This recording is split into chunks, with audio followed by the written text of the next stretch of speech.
compañeros, a continuación les voy a hablar sobre el capítulo 4 de Comunicaciones y redes de computadoras de William Stalling.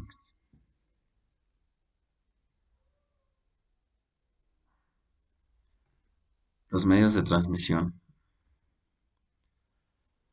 Los medios de transmisión guiados son el par trenzado, el cable coaxial y la fibra óptica.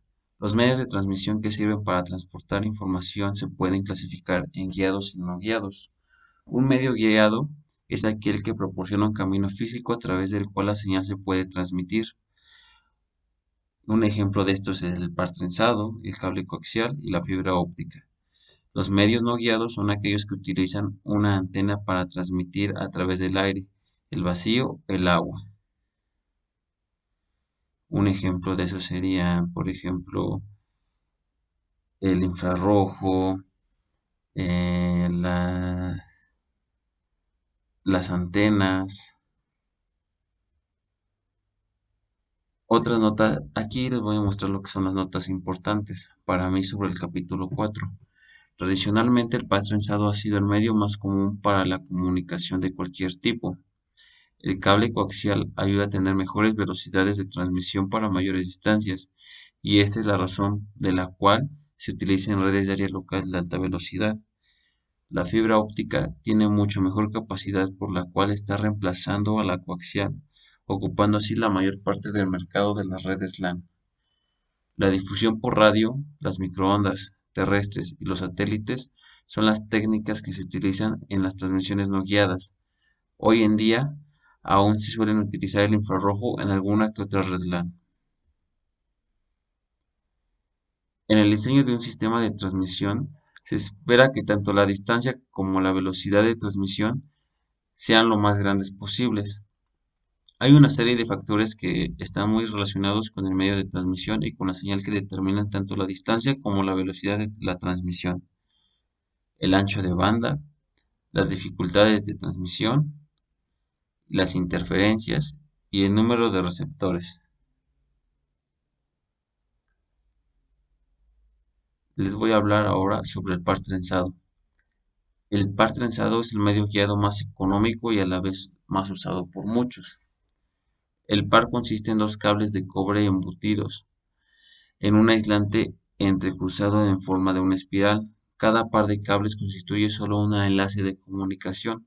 Normalmente se utilizan haces en los que se encapsulan varios pares mediante una envoltura protectora. En aplicaciones de larga distancia, la envoltura puede contener cientos de pares. El uso trenzado tiende a reducir las interferencias electromagnéticas entre los pares adyacentes dentro de una misma envoltura para este fin. Los pares adyacentes dentro de una misma envoltura protectora se trenzan con pasos de torsión diferentes. Para enlaces a larga distancia, la longitud del trenzado varía de entre 5 a 15 centímetros puntos.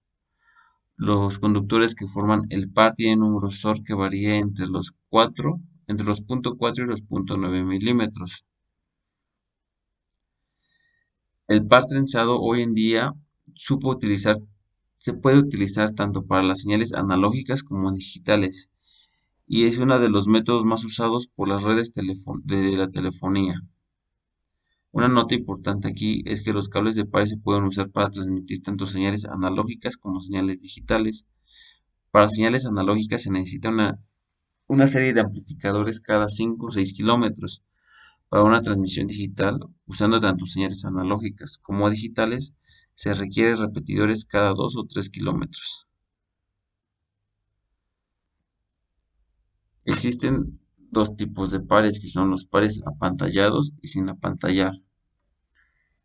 El par trenzado no apantallado UTP es el medio habitual en la telefonía. No obstante, actualmente es prácticamente habitual en el cableado de edificios, muy por encima de las necesidades reales de telefonía. Esto es así ya que hoy por hoy el par sin apantallar es el menos caro de todos los medios de transmisión que se usan en las redes del área local, además de ser fácil de instalar y de manipular. Una nota aquí: el par trenzado sin apantallar se puede ver afectado por interferencias electromagnéticas externas, incluyendo interferencias con pares cercanos o fuentes de ruido. El par trenzado apantallado STP proporciona mejores resultados a velocidades de transmisiones bajas. Ahora bien, este último es más costoso y difícil de manipular que el anterior. El par trenzado o en los cables UTP existe el estándar EIA-568-A y de este hay tres tipos. El tipo 3 consiste en cables de consiste consiste en cables y su hardware asociado diseñado para frecuencias de hasta 16 MHz. El tipo 4 consiste en cables y su hardware asociado diseñados para frecuencias de hasta 20 MHz. El tipo 5 consiste en cables y su hardware asociado diseñado para frecuencias de hasta 100 MHz. Los tipos 3 y 5 son los más utilizados en los entornos LAN. El tipo 3 corresponde a los cables de calidad telefónica que existen en la mayoría de los edificios. El tipo 5, el data grade, es un cable de mejores características para la transmisión de datos. El cable coaxial. El cable coaxial, al igual que el par trenzado, tiene dos conductores, pero está constituido de forma diferente para que pueda operar sobre un rango mayor de frecuencia. Es así, es un conductor cilíndrico externo que rodea un cable conductor. El conductor interior se mantiene a lo largo del eje axial mediante una serie de anillos aislantes regularmente espaciados o mediante un material sólido dieléctrico. El conductor exterior se cubre con una cubierta o funda protectora y tiene un diámetro aproximadamente de entre 1 y 2,5 centímetros debido al tipo de apantallamiento, es decir, a la disposición concéntrica de los dos conductores. El cable coaxial es mucho menos susceptible a las interferencias diafónicas que el par trenzado. El medio de transmisión es más versátil, por lo que cada vez se utiliza más, por ejemplo, en la distribución de televisión, en la telefonía a larga distancia, en la conexión con periféricos a corta distancia y en redes de área local. El cable coaxial se usa para transmitir tanto señales analógicas como digitales. Este tipo, este tiene una respuesta en frecuencia mejor que la del par trenzado, permitiendo por tanto mayores frecuencias y velocidades de transmisión.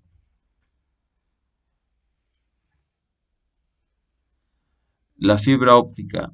La fibra óptica es un medio flexible y fino capaz de confinar un haz de naturaleza óptica. Para construir la fibra se pueden usar diversos tipos de cristales y plásticos. Las fibras ultrapuras son muy difíciles de fabricar.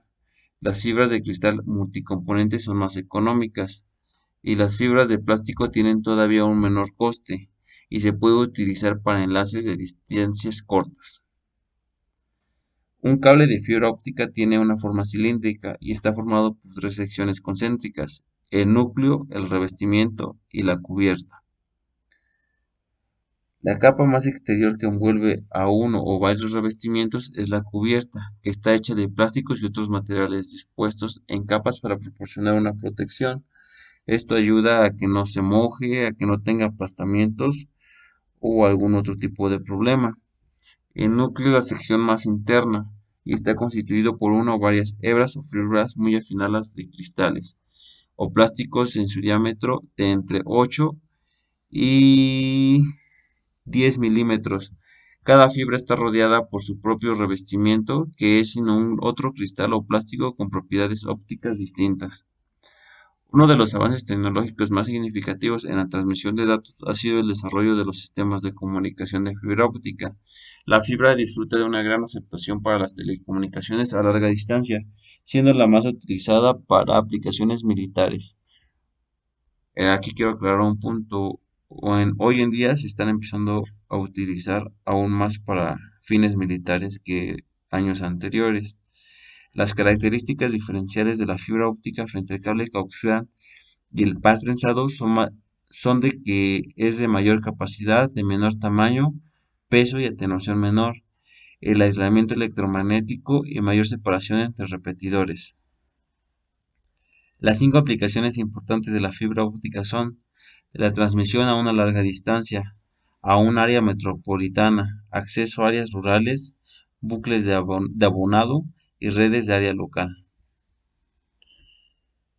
4.2 Transmisiones inalámbricas.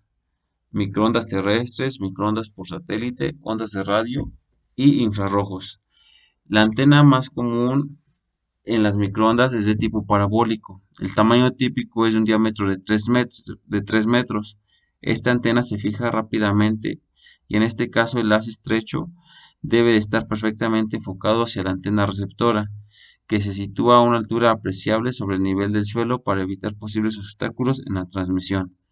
El uso principal de los sistemas de microondas terrestres son los servicios de telecomunicaciones a larga distancia, como alternativa al cable coaxial y a la fibra óptica.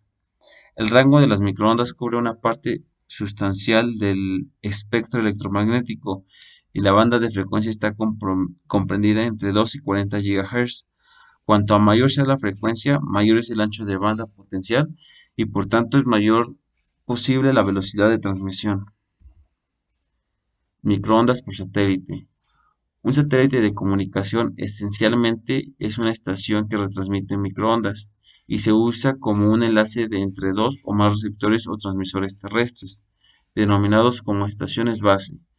El satélite recibe la señal en una banda de frecuencia, en un canal ascendente, la amplifica o la repite y posteriormente la retransmite a otra banda frecuencial, que es el canal descendente.